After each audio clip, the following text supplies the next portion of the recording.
And thank you for joining us this Monday morning, the first day of UK Radon Awareness Week 2020. I'm really glad that so many of you are joining us today with everything else that's going on this week. I know pressures at work will be dragging you elsewhere, but I'm glad that you've all managed to join us for this first webinar. It's the first webinar that UKRA have done. And it's brought to you by the UK Radon Association as part of our Radon Awareness Week campaign. Radon Awareness Week has been going since 2015 as a way of sharing information on radon amongst the radon community, and also, more importantly, amongst people who maybe aren't so familiar with radon and who ought to be. So today's seminar is titled 5 Things You Need to Know About Radon Gas. And I know for many of you who are joining us this morning, these 5 things you will be very familiar with. But what I'd like you to think about is, are they things that your friends, your family, or your co-workers know about? And if it's not, then perhaps you'd like to share this presentation after today. You will receive a link to the presentation to download this afternoon. Later on this morning, you'll get a link to download the presentation or re-watch it. That'll be valid for 5 days. And we're hoping to also upload this to our website, radonweek.co.uk, in due course. A couple of things about the software we're using today. On the right-hand side of the presentation screen, you should be able to see a chat box. If any of you would like to chat amongst yourselves, have any comments, discussion points, you can use that chat box to the right-hand side. If you've got any specific questions that you would like answering at the end of the session, if you scroll down underneath the presentation screen, you should see a box that says questions. You can post your question in there. That's where I will be looking at the end of the seminar for any questions to answer, just so they don't get lost in the chat, in case any of you want to talk about other things while this is going on. So if you've got any questions, please pop them in the questions box at the bottom, and then I can answer them at the end. So let's get started. Quick introduction to me. Who are you listening to this morning for the next half an hour? My name's Rebecca Coates, and I am the current chair of the UK Radon Association. If you don't know us, the UK Radon Association, also known as UKRA, we are the trade association representing those companies and individuals involved in the radon industry in the UK. We represent people involved in testing, manufacturing, mitigation, new build, products and verification consultants, and also several radiation protection advisors specialising in radon. As well as my position on the UKRA board, I'm also head of radon projects at Property Co, who are a founder member of UKRA, and we deal in radon testing, mitigation, and consultancy for clients nationwide. So the 5 things that I hope we're going to cover today, and that I think everyone in the UK should know about radon, are listed here. We'll start with: what is radon? Where's radon found? Is radon dangerous? Is my property affected? And if so, how do I get rid of it? They're all fairly basic things, but they're things that everyone in the UK should be aware of. So, first question: what is radon? Most of us here will know the answer to this, but a lot of people don't. So radon is a radioactive gas, and it comes from the ground.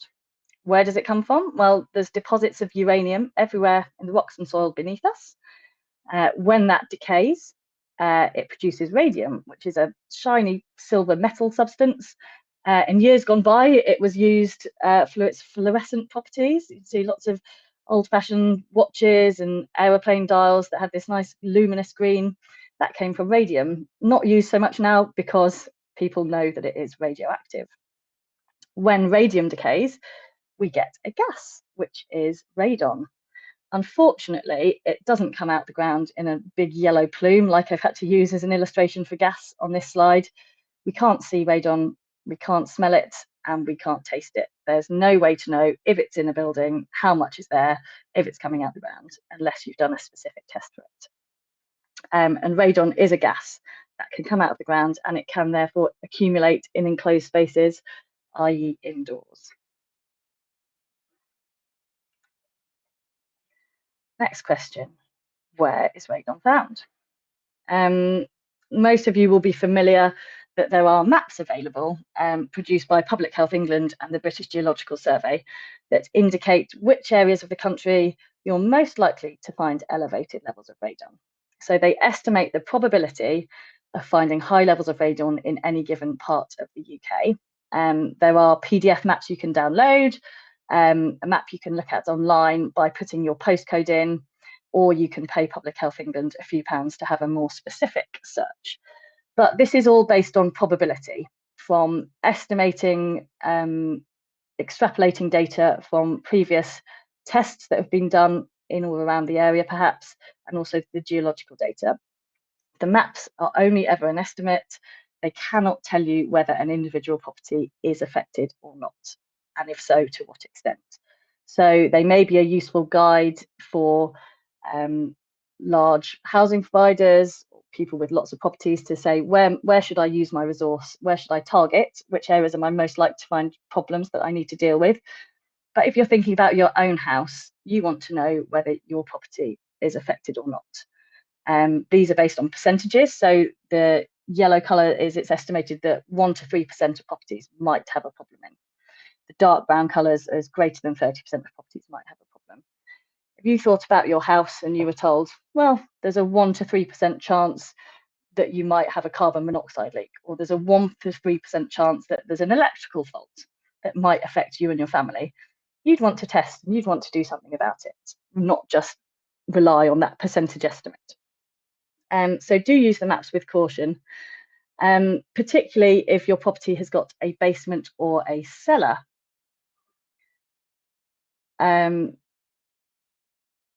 If your property has a basement or cellar, then you are immediately at increased risk of having high levels of radon. The basement is underground, therefore you have more surface area in contact with the soil where the gas is coming from. Therefore, your risk is immediately increased.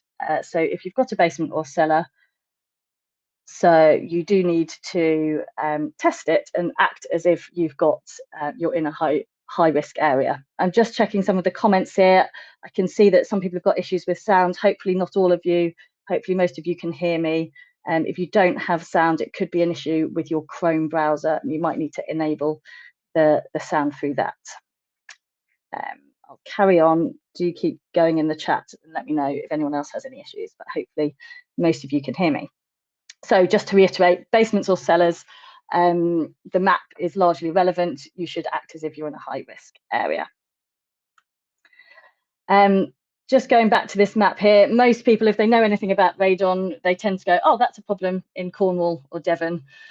Some people might also say, oh, Northamptonshire, Derbyshire, that's a bit of a peak hotspot, isn't it? There's other parts of the country that are affected by radon as well. So I thought I'd highlight a few that often come as a surprise to people when they actually go investigating the maps further. So fairly large parts of the southeast are classified as radon affected areas. The south coast along Sussex, also up into Kent, Essex, and also parts of central London are all classified as affected areas. And remember, this is for above ground properties. Obviously in the City of London and other cities, we've got lots of basement properties, so immediately they would be shaded in an affected area colour if we were doing that to the map. So don't think that in the southeast there's no radon, there definitely is. The northwest have high levels and high probability of finding high levels in certain parts. Cumbria, Lancashire, all up in the northwest there, you can see are designated as higher risk affected areas. And the northeast as well. I know we're all probably a bit fed up of maps at the moment and maps showing us risks of other things. But this is the radon map, not linked to any other local lockdown map or anything like that. So, is radon dangerous? Why does it matter to know if you've got radon in your area or in your property? At the moment, we're all concerned very much so with lung health. It's important that our lungs are in the best condition that they possibly can be. So we want to avoid any harm to our lungs that we can do at home or at work. take steps to look after our lungs. We only get one pair of lungs, and as we're seeing in this pandemic, that if they are affected by something new that the doctors aren't so aware of, it's really important that our lungs are healthy and fit to fight that. So, is radon dangerous? Yes, it can be, and it is our lungs that it affects. So I've borrowed these few slides from a good friend of UKRA, Professor Aaron Gaddazi, who works at the University of Alberta in Canada. He's lead researcher on radon and genome damage. This slide shows you that radon has been classified as a Category 1 carcinogen by the International Agency for Research on Cancer, which is a World Health Organization agency. We've got a comment here, it's not radon itself, but it's the progeny that's dangerous. That is correct. Radon itself breaks down and continues to decay into other decay products. It is what's known as the radon daughters that cause the damage in our lungs. For simplicity, we refer to radon as a whole, but technically it is, yes, the decay product that causes the damage. How does it do that? All sorts of things cause damage to our DNA that are attacking our bodies and our cells on a daily basis. Radiation is one of those. Air pollution, all sorts of other things we might be eating, drinking, being exposed to UV light, etc. But radiation entering our bodies through our lungs can do that to our cells. Another slide from Professor Gaddazi, he would explain this much better than I do. And if you ever have a chance to come to one of our symposiums, I would encourage you to. He's a regular speaker. But this is what happens to our DNA when it is damaged. The chromosomes get damaged. They normally will repair themselves, and they can repair themselves quite well if there's minor damage. But the more damage we get, the increased chance there are that we have errors when our cells are repairing ourselves. They match themselves up wrong, and we go from the picture at the bottom here. Picture A is a nice normal cell with 2 pairs of chromosomes in each cell, all nice and neat. But then you look at picture B, which is a cancerous cell, where the chromosomes have all been jumbled up, they've incorrectly repaired themselves, and unfortunately that is how tumours are formed and what happens. The risk with radon is that you're inhaling it, the damage is done into your lungs, and then you can end up having tumours form in your lungs and developing lung cancer, sadly. There are more than 1,100 deaths in the UK that occur as a result from lung cancer. There is a synergistic effect with smoking. So if you smoke and you're exposed to high levels of radon, you've got an even more increased risk of developing lung cancer.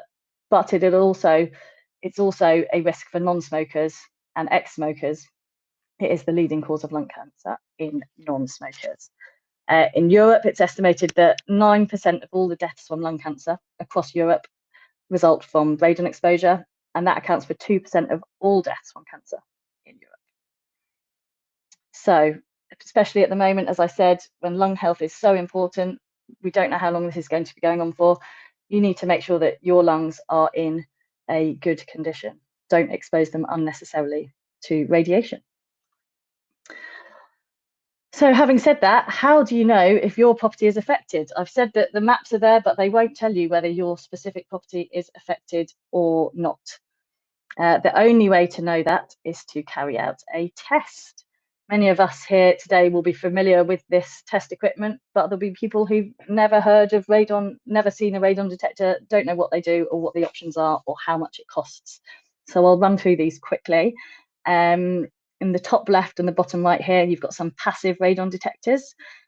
These are small discs of plastic that are left in property for a period of time before being returned to a laboratory for analysis. They work by the air passes through them. Radiation in the air will make tiny indentations or etches on a special sheet of plastic inside there.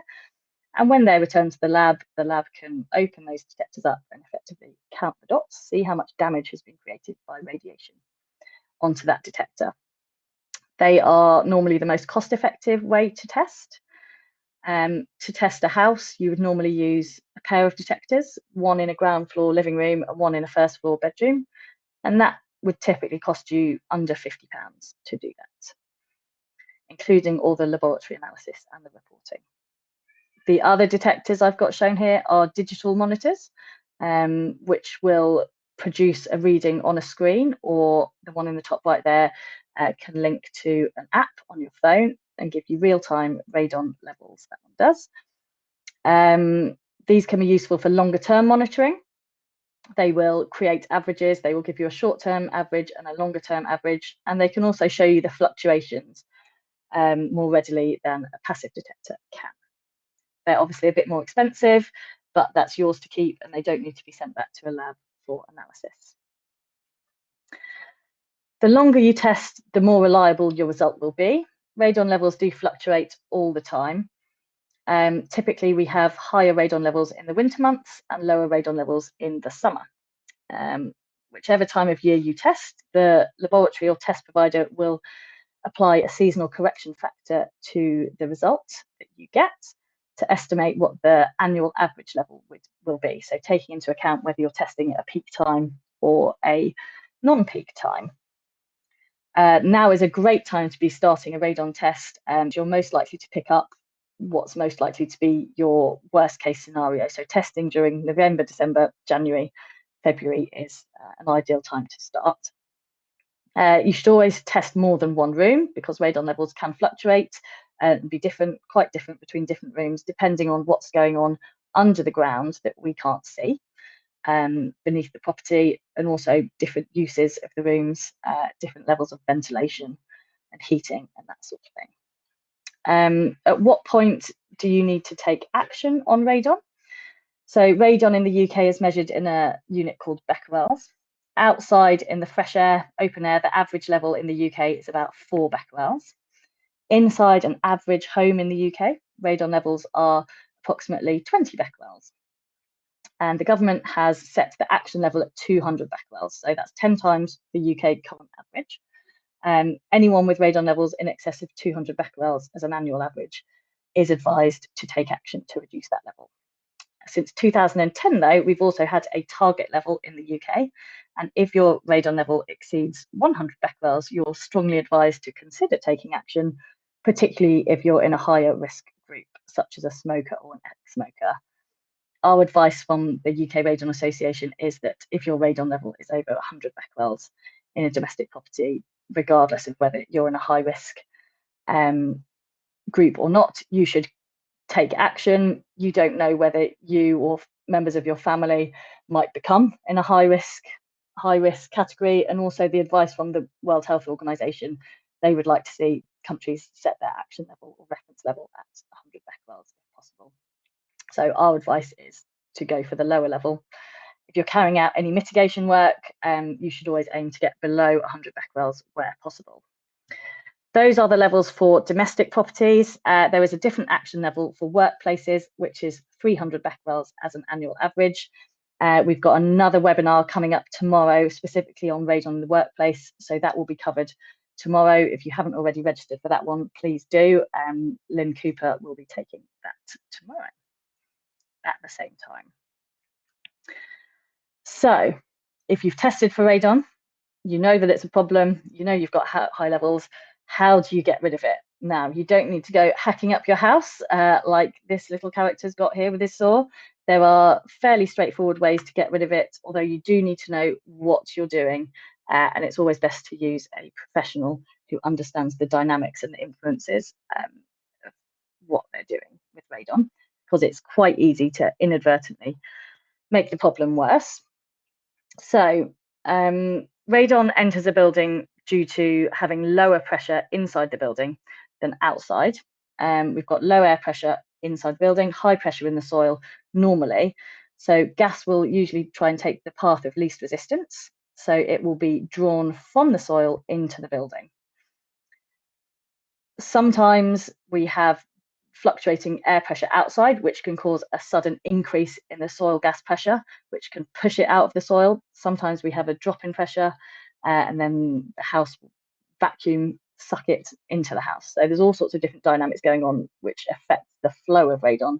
But normally, if you've got a property on top of some land where there is those radon levels coming out, the gas will be attracted into the property. So we need to reverse that pressure relationship. There's two ways of doing that. The first way is to create a radon sump, which is creating a small void beneath the property.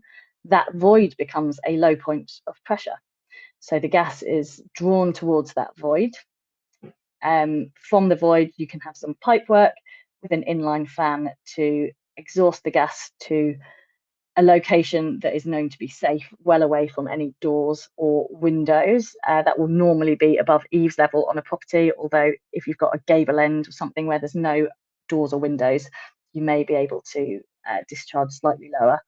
We'd recommend against discharging at low level, ground level where possible, because you don't know when someone might decide to landscape, put a patio there, different area of the garden, and you're then venting straight towards where people might be sitting. There is occasionally talk of passive sumps, which would have the pipework usually located within the property, relying on the natural stack effect to draw the gas through the pipework rather than having a powered fan installed. Some research was done in Scandinavia into this, and it was found it wasn't particularly effective. Also, there's a risk that you can have a downdraft and actually inadvertently increase the radon levels. So if you've got a sump, we'd always recommend having an inline fan, one that's designed to be outside and to cope with the high humidity of soil gases, one that's specifically designed for radon mitigation. Sumps can be very effective at reducing very high levels of radon if they are located in the right place and there isn't something competing with them, for example, a capped off well or some other large void or fissure that's not known about. At the point of survey, it is now possible to use some diagnostic equipment to try and pinpoint where would be the best, most effective place to have a sump, where it's likely to have the most effect, and whether more than one might be required. This is what it would typically look like on a domestic property. White fans, black fans, they're fairly slimline profile. Normally you would have the fan as low as possible to avoid noise in the pipework of the air moving through. Sometimes they need to be a bit higher for access reasons, if there's a narrow pathway, or there might be risk of vandalism or cars reversing into it, anything like that. So sometimes they do need to go a little bit higher up the wall. That's the first way of changing the pressure relationship between inside and outside the house. The second way is to install a positive pressure system, sometimes known as positive input ventilation. That's where we install a special fan ventilation unit, usually in the loft of a property, draws extra air in through the natural air exchange in the loft, filters it, can warm it slightly if required, and then diffuses it through the building. That has the effect of raising the internal air pressure ever so slightly. So there is not that as great pressure difference between the soil and the property, effectively creating a pressure buffer across the floor. I should say there's no realistic prospect of installing, retrofitting any physical sort of barrier in an existing property, any sort of membrane. You're not going to have it gas tight enough retrofitting. So the best thing you can do is have an air barrier, which is what this would achieve, this sort of system. They're commonly used for other purposes, such as condensation. Very effective for that. If they're calibrated for radon to get the pressure right, then you will also get the side effect of better indoor air quality, fresher air, which is usually drier, less humid, therefore cheaper to heat. So there is a cost dividend on installing these sorts of systems. And people often say to us, oh, it feels so much healthier. It's not because we've reduced the radon, that the radon level in the air is imperceptible, but just the air quality generally is that much better. So they are effective in a loft unit like that, could be effective in a house up to, say, a 4-bedroom house size, provided there's no doors permanently closed, or it's not a very long property that's got several extensions. If properties have a flat roof, we can have positive pressure systems that are installed through the wall, draw the air through an external wall rather than in a roof void. A sump system, you may need more than one if the property's had extensions or is very long. typical costs for radon remediation. That's what people always ask. It's not as expensive as people might think. Sort of in line with other sorts of home maintenance items you might need to do. A positive pressure system may cost you around £1,000. A sump system is a bit more, maybe between £1,200 to £1,500 on average for a single sump system. But as it's something that will improve the quality, air quality in your property, and reduce the risk to you and any future occupants, it's value adding to the property. So that was a quick skip through of 5 things that everyone should know about radon. A lot of you today will know those things, but many people don't. So I would encourage you to please share this presentation with anyone that you think needs to know this, which should be everyone. What we'd like to see is radon becoming as commonplace as, say, installing a smoke alarm, because you want to mitigate the risk of fire affecting you and your family, or having your boiler serviced because you want to mitigate the risk of a carbon monoxide leak, carbon monoxide poisoning.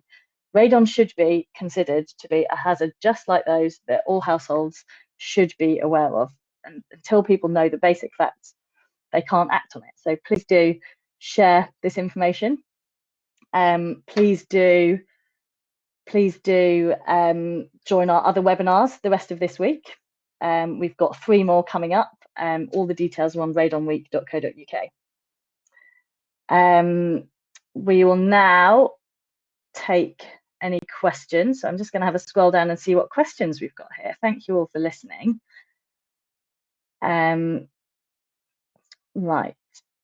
So the first question I've got here from Catherine. Thank you. I have an old barn that the client's converting to a house, shown to be in an area of 3 to 5%. Is the approach he gets a radon measurement pack, or what should the next step be? So if the property is going to be converted and completely changed, there is little point in testing it now, because the radon level that's there now will be completely different to the radon level that will be there post-conversion. If it's an old barn, it's likely to be drafty, poorly insulated, lots of airflow, and not representative of what the radon level would be like when it's occupied, fully insulated and heated. So if it's in a 3 to 5% area, it should be in an area where basic radon protection is required. We've got another seminar coming up later this week, specifically on new build protection, which would be potentially applicable for if you're doing a conversion. But our suggestion in this instance would be to proceed, install some standby remedial systems. So you may be able to, if the floor's coming up, install a standby radon sump, which would be install the sump boxes with pipe work leading to outside the property, ready to be activated with a fan if testing on completion shows that's necessary. So it's much easier to put those sorts of things in now before it's converted, and then they're ready to go with just activate a fan on completion. So I'd put those in, advise the client to have their builder design those elements in. On completion, once they're occupying, test for 3 months, ascertain whether there is a radon problem or not, and then if there is, activate those sump systems. So hope that helps. Next question here is all about exposure levels. How many hours is attributed to people being at home to have determined their home action level and target level? So I'm not sure whether it's been based on actual time spent at home, because obviously people spend a vast amount of different times at home, particularly at the moment. Most people are spending all the time at home. So I'm afraid I can't tell you how they've come to those, the 200 and the 100 becquerels with the dose limits. But that does raise an interesting point on people spending more time at home at the moment than they normally would. Lynn will probably be mentioning tomorrow in her webinar on radon in the workplace that now people are working at home, their employers have a duty of care to be testing and carrying out a risk assessment for radon in their homes. And obviously the action level for workplaces is 300 becquerels based on the fact that you're there less than you are at home. So that's an interesting question. I may be able to come back to you after the webinar's finished. I've got all your details, Gethin, so I can send an answer via email on that one once.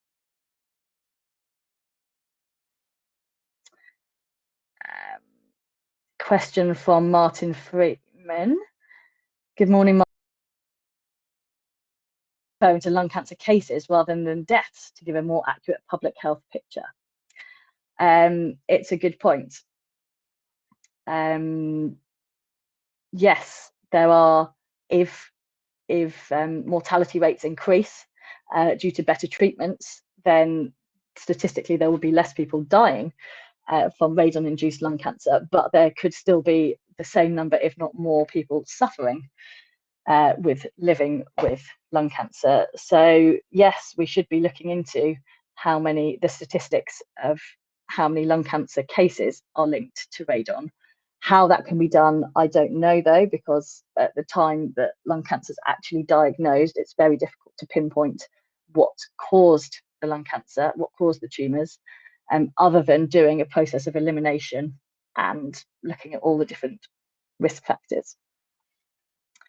But yes, it's a good point. Lung cancer does affect people while they're living with it, and some of them may survive. So we shouldn't just look at the number of deaths. And one more question I've got here from David Hill. What's the lifespan of the fans? Different fans have different expected lifespans and warranty levels. So a positive pressure system, the fans that are usually in the loft, usually they will come with a 5-year guarantee on them. They have some filters in them that do need to be cleaned or changed regularly, ideally annually. It's usually a fairly simple thing to do, but a sort of maintenance check once every 2 years by the installer would be a sensible approach to take to ensure that they continue running, but they should run for longer than 5 years. The Radon Sump fans, again, many of them do come with manufacturer warranties of 2 or 5 years. They don't tend to have filters in them or anything that needs maintaining like that, but it is a good idea to have your mitigation company come and clean and check them, check that there aren't any bits of debris that have been drawn up the fan that might be inside, or any leaves in the system, anything like that. So with proper maintenance, the fans should last 10 years plus, and they certainly would be guaranteed for the first few years of their lifespan. So, one more question at the end here. Is it possible to see the webinars afterwards? Yes, it is. If you've registered for the webinars, you should get a link later on today to watch a replay, which will bring you back to the Webinar Ninja platform to watch the replay. We will also be uploading the recording of this to the Radon Week website, radonweek.co.uk, later in the week once we've got the full collection. So yes, you'll be able to see this afterwards if you weren't able to join us for the whole session. So I can see that we've got one more question that's come in the chat box here. Has there been any efforts to make radon monitors affordable? So radon monitors are fairly inexpensive in themselves. A pack of 2 radon detectors will typically cost you less than £50. I think you'll find that this week many of the UK Radon Association members are running special offers, so you might even find it for around about £30 or less if you needed to, which, considering that we're testing for radiation, it includes sending you detectors, returning them, having them analysed in a laboratory, and then processed and results sent out. It's a fairly small price to pay for the peace of mind. There are offers available for radon monitors. The electronic ones are more expensive, but again, they are bits of kit that will last you and that you can do repeat monitoring with those. So I hope you'll be able to find detectors at a suitable price. If we think about the prices that we pay for other things to keep us and our families safe, such as an MOT on your car is about £50 a year, or having your boiler serviced, you might get a gas engineer for about £70. So testing for radon is no more expensive than those sorts of things that we all accept and do every year. It's just a part of daily life to keep ourselves safe. One more question's popped up. Do we have information regarding the monitor that inks to the app? Yes, that one is called the Radon Eye Plus that you need. If you look that up, you should be able to find various retailers selling it. Certainly some of the UK Radon Association members do sell it through their websites. Do contact me if you can't find it and I can point you in the right direction. It's a really good piece of kit, that one, because you can monitor remotely. So if you have a property portfolio, you can deploy those in your properties and you can touch of a button on your phone, see what the radon level is and has been over the past however many days or months that it's been installed without physically having to visit the property. So we do recommend those as good bits of kit. Okay, well, I've kept you long enough this morning. Thank you very much for joining in. This is the first day of Radon Awareness Week, which is running all week. We'd be really grateful if you can share the presentation when it's available to download. Share your thoughts on radon using the hashtag Radon Aware on social media. The purpose of Radon Awareness Week is to spread the message. This year we're up against it with a lot more other things in the press, lung conditions, but we do want to get the message out to as many people as possible, not just within the radon community. So please do share this with anyone that you think could benefit. And I hope you'll be joining us for the rest of the week for the other presentations we've got. Registration's open all week. So yeah, hope to see you later in the week for some of our others. Thank you very much, everyone. Have a great day.